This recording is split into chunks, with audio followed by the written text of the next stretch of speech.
Bien, estamos de regreso aquí en La Noticia al Día, en La Noticia TV, canal 27.2 en la señal de Vez Cable y 203 en la señal de Cable Go. Ahora tenemos una entrevista vía Zoom con el internacionalista Juan Belit para conversar sobre todo este embrollo en el que se han visto vinculados también Cancillería por la compra de aviones a Estados Unidos, ¿no, Manuel? En los últimos 2 días el país ha visto, ha sido testigo de un conflicto al interior del Ejecutivo porque simplemente el gobierno parecía que por un lado le daba luz verde a la compra de los aviones F-16 a Estados Unidos, pero por otro lado el presidente decía todo lo contrario, ¿no? Sí, un embrollo que ha dado pie también a una situación de crisis diplomática, pues el embajador norteamericano en el Perú mostró un poco los músculos y la verdad es que desde el Ejecutivo todo fue un problema tras otro. Sin embargo, quien quedó muy mal parado de toda esta situación ha sido el propio presidente José María Balcázar. Sí, pues es verdad, ¿no? El presidente Balcázar por un momento decía que no se iba a firmar, que lo iba a ver el próximo gobierno, pero con el paso de las horas se conocía que la firma ya se había dado y que incluso el Ministerio de Economía y Finanzas ya había dado luz verde al pago de la primera parte para la adquisición de estos aviones. Estamos hablando de 24 aviones, ¿no? F-16 Block 70 de fabricación norteamericana que simplemente se terminaron por comprar, ¿no? Se terminaron por comprar. Ahora falta todavía, se sabe que esta compra, esta adquisición todavía es a una especie a largo plazo, porque los aviones recién llegarían en el 2029, ¿no? Sí, efectivamente. Lo que en todo caso se ha evidenciado ha sido el desenlace de la situación crítica. Sin embargo, estábamos revisando información, el mismo proceso para la adquisición de los aviones no había sido del todo transparente en todo caso, pues uno de los postores, por ejemplo, los suecos, denunciaron, ¿no? Públicamente de que no había sido una convocatoria, digámoslo así, orgánica, ¿no? Parece que ellos ya estaban apuntando a que había algo dirigido y ellos obviamente como postores no les gustaba eso. Otro de los postores que también estaba en lista eran los franceses con, bueno, una tecnología inclusive superior a la que podemos tener tanto suecos como norteamericanos, pero también eso iba a significar un precio mucho mayor para el Perú, un costo mucho mayor. Así que, en fin, los suecos en su momento habían denunciado irregularidad o falta de transparencia, digámoslo así. Estamos tratando de solucionar unos problemas de conexión con el señor Belit. Vamos a ver si ya lo tenemos, producción. Ya. Señor Belit, ¿cómo está? Buenos días, ¿nos escucha? Buenos días, los escucho y los veo perfectamente. Señor Belit, ¿cómo está? Bueno, siempre es un gusto conversar con usted. Hablábamos con Manuel aquí en el programa sobre esta novela que hemos presenciado en los últimos días en el Así es. Ejecutivo por esta compra. ¿Cuál es su análisis al respecto? Y si a nivel desde afuera, ¿cuál es la imagen que hemos dado? Bueno, yo creo que sería primero interesante hacer una muy breve radiografía que creo que Manuel está haciendo perfectamente sobre la selección de los F-16. Yo quería citar un par de anécdotas que le han sucedido a un país cercano al Perú, con el cual el Perú tiene relaciones un poco tensas. No lo quiero citar, pero creo que todos nuestros televidentes lo intuyen. Este país compró los F-16 hace unos 7 u 8 años, pero en el contrato que firmó ese país, que es el mismo contrato que ha firmado el Perú, nuestro país y ese país no pueden utilizarlo los servicios del F-16 sin solicitarle permiso al gobierno de los Estados Unidos. Es decir, nosotros no disponemos de los mecanismos de defensa del F-16 en los momentos que nosotros creemos que son necesarios. Tenemos que solicitar un permiso. Este país al cual estoy aludiendo intentó en una maniobra disparar los misiles y los mismos no explotaron cuando llegaron a su objetivo porque no habían solicitado permiso. Ese es un antecedente. El segundo antecedente es que este país al cual estoy aludiendo ya está cambiando los F-16 y está comprando F-35, que los tendrá dentro de 2 o 3 años máximo. En este trayecto, desde el momento que se acepta el compromiso de compra, se entrega una cantidad de dinero, empiezan a preparar a sus pilotos. La preparación de los pilotos es muy cara y, entre otras cosas, se necesita entre 4 a 5 años para prepararlos. Es decir, cuando el Perú tenga ya completo su equipo y su elenco de pilotos preparados para manejar los F-16, el otro país ya tiene preparado los F-35 con sus pilotos. Estamos hablando de una distancia de casi 10 años que le ha sacado el otro país al Perú, que es un país fronterizo al Perú. Claro. En este esquema, uno se pregunta cuál es la seguridad y cuáles son los verdaderos mecanismos de defensa que tiene el país. Una de las apreciaciones de uno de los miembros de las Fuerzas Armadas es que se seleccionaba a los F-16, no se decía por razones técnicas, sino por razones estratégicas, que podrían servir a otros, digamos, mecanismos, no solamente militares, sino también diplomáticos, su adquisición. Es evidente que la adquisición de los Greenspan suecos sería preferible, a pesar de no tener los recursos tecnológicos que tienen los F-16. Lo ideal son los Rafale, los aviones franceses que sí son superiores a los F-36 norteamericanos, pero que su precio es muy alto. Este es el panorama que se les presenta a nuestras Fuerzas Armadas y que ellas van a tener que, bueno, ya optaron por los F-16. Yo no estoy, te lo digo, Carlos y Manuel, tan seguro que haya sido una selección apropiada para los mecanismos de defensa y de seguridad del Perú.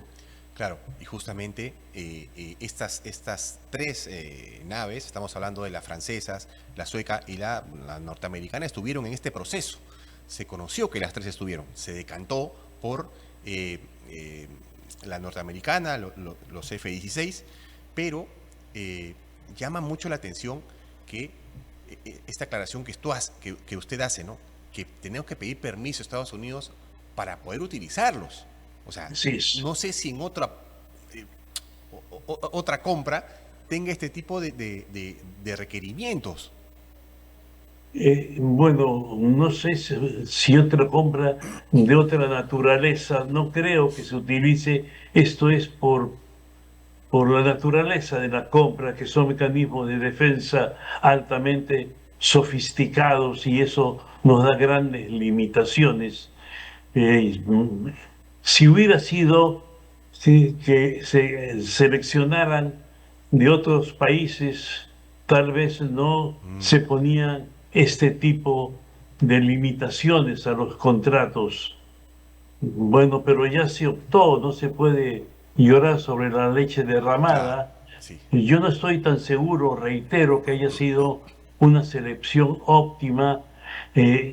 Además de eso, la forma diplomática que ha utilizado el embajador norteamericano en el Perú no me parece la más adecuada, es decir, la coerción de la cual ha hecho ejercicio me parece muy poco diplomático y muy poco alturado con los términos que ha utilizado diciendo que Estados Unidos defiende sus intereses y utilizará todos los mecanismos.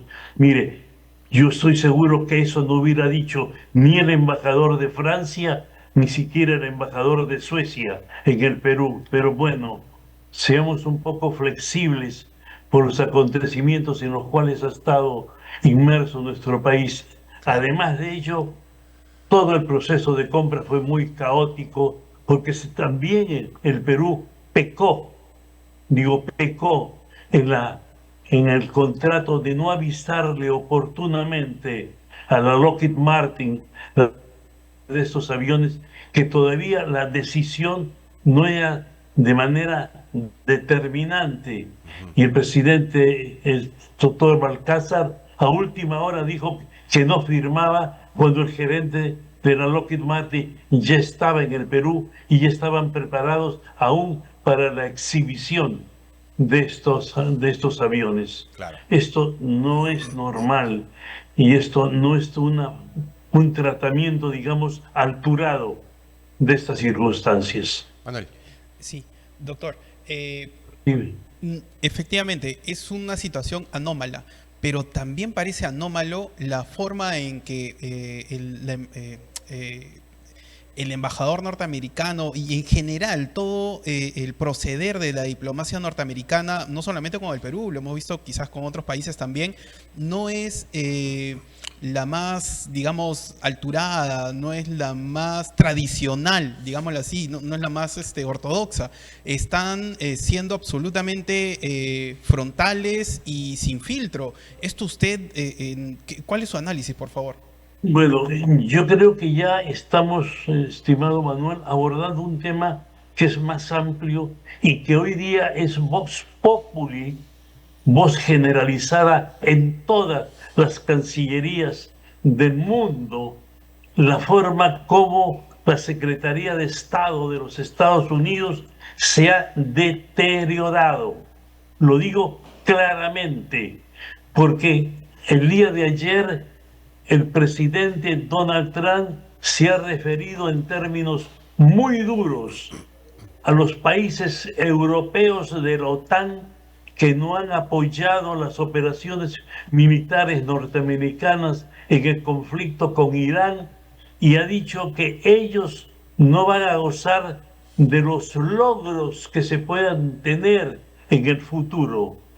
Se está refiriendo a la mayor alianza militar del mundo, de la cual los Estados Unidos era un baluarte en los últimos 75 o 78 años, porque no hay que olvidar que la OTAN nace en los años 48-49 y después de la OTAN nace el Pacto de Varsovia en este proceso de Guerra Fría para hacer un equilibrio del juego de poder. Pero primero nace la OTAN y después el Pacto de Varsovia, que el Pacto de Varsovia agrupaba a la entonces Unión Soviética y una serie de países aliados. La OTAN era Estados Unidos con una serie de países aliados, especialmente europeos. Usted ha dicho algo que ha tocado, digamos, la fibra más sensible de la política norteamericana, no solo de los últimos tiempos, sino agudizada en los últimos días, porque precisamente esa situación, que es una situación de un manejo, digamos, absolutamente irregular, es el que se está dando en las negociaciones de Irán con Estados Unidos y con Israel, que está en un punto muerto, y cuando el señor Donald Trump ha manifestado vamos a una negociación y luego no envían su delegación. ¿Usted cree que eso es normal y lógico? Y luego suspende la negociación. volvemos a atacar y no atacan. Y entonces dice, yo he considerado, pero vamos a otra negociación y vamos a recoger las expectativas que tiene Irán. Irán presenta una lista de 10 expectativas porque Estados Unidos tiene 15 expectativas. Y Donald Trump dice, yo recojo las 10 expectativas de Irán y se las da a J.D. Vance, que va en la delegación a Pakistán a negociar. Y cuando llega J.D. Vance a negociar, no lleva las 10 expectativas de Irán, sino las 15 expectativas de Estados Unidos. Es decir, en el trayecto del viaje cambiaron los términos de la negociación y se suspende la negociación. Esa es una Secretaría de Estado, una Cancillería que hoy día inspira respeto en el mundo. Es decir, los términos con los cuales el señor Donald Trump se dirige a Canadá, su aliado leal, porque Canadá desembarca en Normandía con Estados Unidos y con Inglaterra y avanza en el escenario europeo en la Segunda Guerra Mundial y siempre estuvo con los Estados Unidos.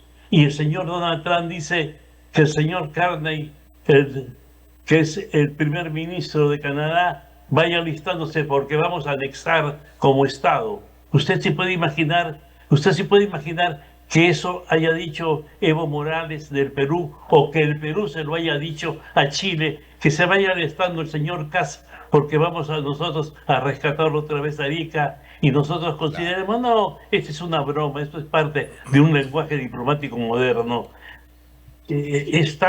Disculpe el término, es una esquizofrenia política la que está instalada no solamente en la Casa Blanca, Claro. está instalada en todo el gobierno norteamericano. Claro, bueno, con usted hemos hablado en reiteradas oportunidades sobre la forma en la que se maneja Donald Trump, y la diplomacia, digamos, no es su principal característica, ¿no? Pero Sí pareciera, y usted lo está dejando sentado, pareciera que ese comportamiento y esa línea también la siguen, por ejemplo, el embajador de Estados Unidos en Perú, porque, y nos llamó poderosamente la atención, y aquí lo comentábamos con Manuel, el día en que se sabe de la firma, y luego de que el presidente dé un mensaje a la nación, lo primero que hace el embajador de Estados Unidos es ir a la PCM, ¿no? A dar una especie de un camisetazo y decir, oye, tú tienes un compromiso conmigo y lo que haya dicho el presidente, yo no le doy ningún valor. Y horas después se confirma la compra. Entonces, es así como se está manejando la diplomacia de Estados Unidos, y ya la hemos empezado a sentir nosotros también. Carlos, mire, es como que usted me compra o yo le compro un auto y yo le digo, yo le vendo mi auto, usted me dice, yo le voy a vender, Juan, mi auto, y yo primero me voy a su casa para esperar el cheque. Es decir, yo quiero tener la seguridad de tener el cheque en mi mano. No me importa lo que diga el presidente. No, el cheque en la mano. También hay que, no sé si ser flexibles, porque creo que en esto no se puede ser flexibles porque los intereses de la nación están en juego, y además hay una terminología que es la que nuestro país exige para que la traten.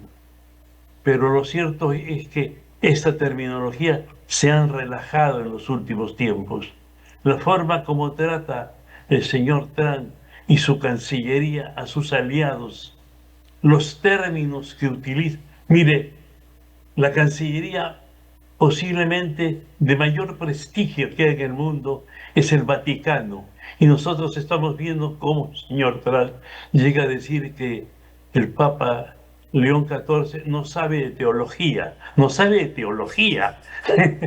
Y entonces, si uno le Parece un pregunta, chiste, ¿no? si el presidente de Estados Unidos dice que el Papa no sabe teología, ¿a quién podemos preguntarle sobre problemas teológicos? Verdaderamente, lo que ustedes hacen, esa es la respuesta que ha dado Irán. a la Secretaría de Estado y a la Casa Blanca. Y lo ha dicho el nuevo ayatolá. Las negociaciones con Estados Unidos son una broma. Son una broma, porque dicen una cosa en la mañana y dicen otra cosa en la tarde, y en la noche dicen una cosa que es contraria a las dos que han dicho anteriormente. La forma como está tratando a sus socios de la OTAN de una guerra que a ellos ni siquiera se les informó y que ellos lo supieron por los medios de comunicación, por la televisión y los periódicos, cuando prendieron sus televisores, que la OTAN estaba en guerra y que la había empujado a Estados Unidos sin consultarles a ellos. Esto es signo de los tiempos, estimados amigos. Claro. Y creo que vamos a tenernos nosotros que navegar en estas aguas tan difíciles y tan procelosas en la cual estamos instalados. Y por eso yo creo, y disculpen que lleve el tema a una situación estrictamente doméstica, que es buena la selección que se ha hecho de nuestro canciller Carlos Pareja, porque tiene experiencia en este manejo, en este tipo de situaciones.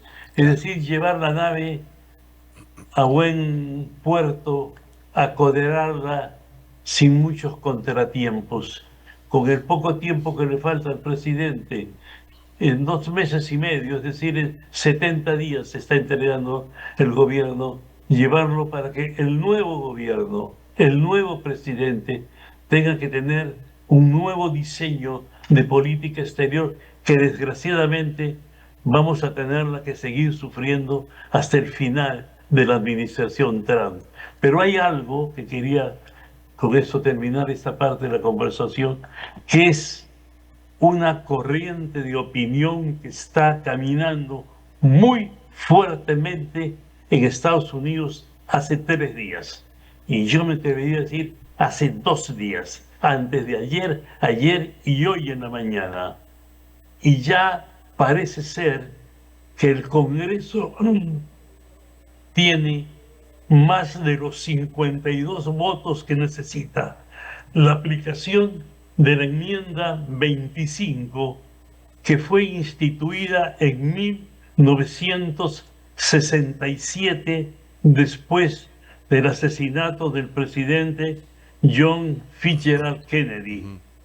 Y es que esta enmienda no es un impeachment, es una enmienda a la Constitución. Se puede aplicar a las personas que tienen alteraciones mentales.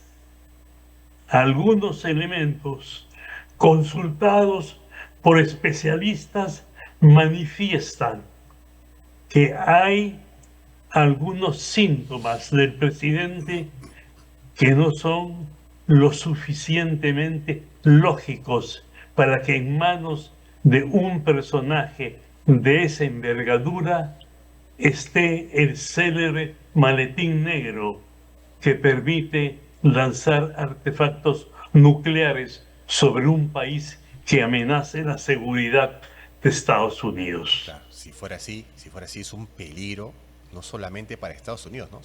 sino para el mundo entero. Todo el mundo. Manuel. Sí, efectivamente. Doctor, y viendo esta situación, viendo un poquito el futuro del posible próximo gobierno, ¿cuál sería la estrategia, la filosofía, no sé cómo llamarlo, que Cancillería peruana debería de tomar justamente mirando ese panorama tan hostil? Bueno, es una pregunta un poquito compleja porque son muchos los elementos y son muchos los mecanismos relacionales que tenemos con Estados Unidos. Tenemos mecanismos militares, mecanismos económicos, mecanismos culturales, mecanismos diplomáticos. Yo creo que lo que podría ser es que el Perú necesita tener un consejo como había hace algunos años en la Cancillería, un consejo consultivo que estaba integrado por ex cancilleres, algunos diplomáticos que son especializados en temas de relaciones internacionales, algunos militares, algunos académicos que son especialistas también en temas específicos en las relaciones internacionales, para que asesoren al canciller, porque el canciller asesora al presidente, porque ustedes saben, la Constitución del Perú manifiesta que es el presidente de la República el que maneja las relaciones internacionales personalmente, con la asesoría del canciller y de la Cancillería, que es el mecanismo o el instrumento que le da los inputs, la información, etc. Yo creo que el Perú va a pasar momentos bastante difíciles, y no solo el Perú. No olviden ustedes que el presidente Donald Trump ha amenazado anexarse Groenlandia. No olviden ustedes que en estos momentos el presidente Donald Trump otra vez está viendo anexarse o intervenir en Cuba, intervenir en Colombia. Lo que ha dicho el presidente Luis Ignacio Lula da Silva en la reunión de los países progresistas en Barcelona es suficientemente ilustrativo, a pesar de haber sido una síntesis de su frase, y dice: el mundo no puede estar atento a que Donald Trump se despierte un día y empiece a pensar a qué país ataco y a cuál país bombardeo hoy día. El mundo no puede caminar de esa manera. Lo que sí nosotros vemos es que felizmente hay dos países que son de alguna manera muro de contención a las pretensiones de Donald Trump, que es China y Rusia. Ahora, China hace muy poco, valgan verdades, para detenerlo a Trump, lo deja a Trump. China lo que está haciendo es siguiendo ese principio de Confucio, que es: cuando tu enemigo meta la pata, no lo interrumpas. Déjalo, déjalo. Y al contrario, China hasta lo estimula que lo haga. Claro, parecía. Ustedes se dan cuenta que no solo China, Rusia indirectamente lo hinca.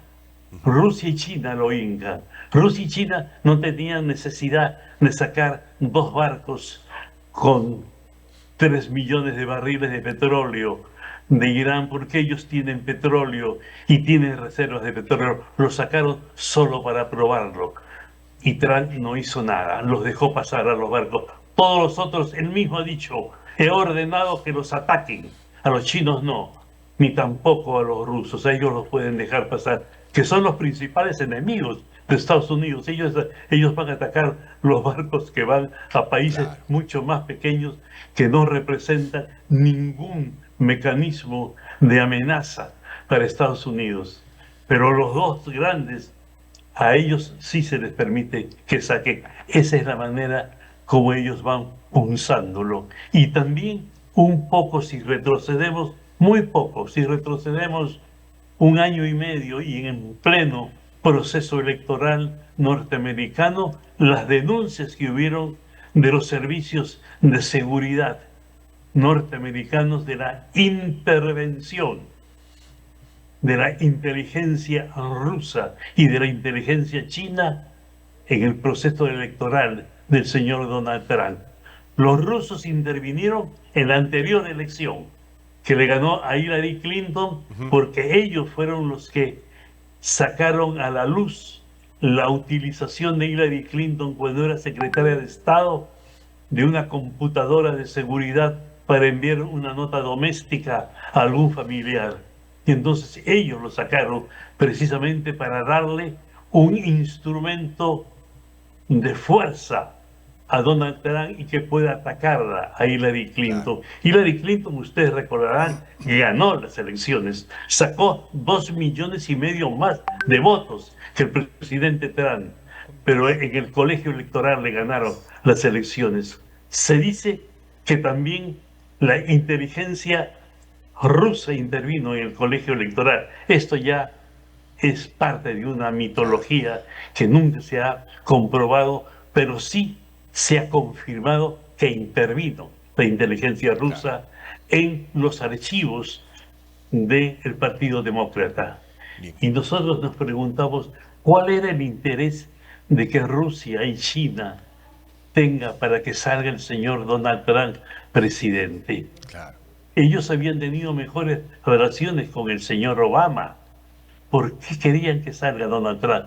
Porque sabían que Donald Trump iba a hacer esto. Claro, es verdad. Sí, pues, es verdad, ¿no? Es un análisis completo. Disculpen, Y- Carlos, disculpa lo largo de esta No, no. explicación, Siempre, que es una siempre es un explicación gusto para mí, una conversar con usted conversación porque muy amena con ustedes. siempre nos deja muchas cosas, no solamente de tema local, sino también de tema internacional. Por eso siempre es un gusto conversar con usted. Queremos agradecerle su tiempo, señor Belit. Muchas gracias, Que tenga Carlos, muchas gracias, Manuel, buen fin de semana. por su hospitalidad. Gracias. Gracias a usted.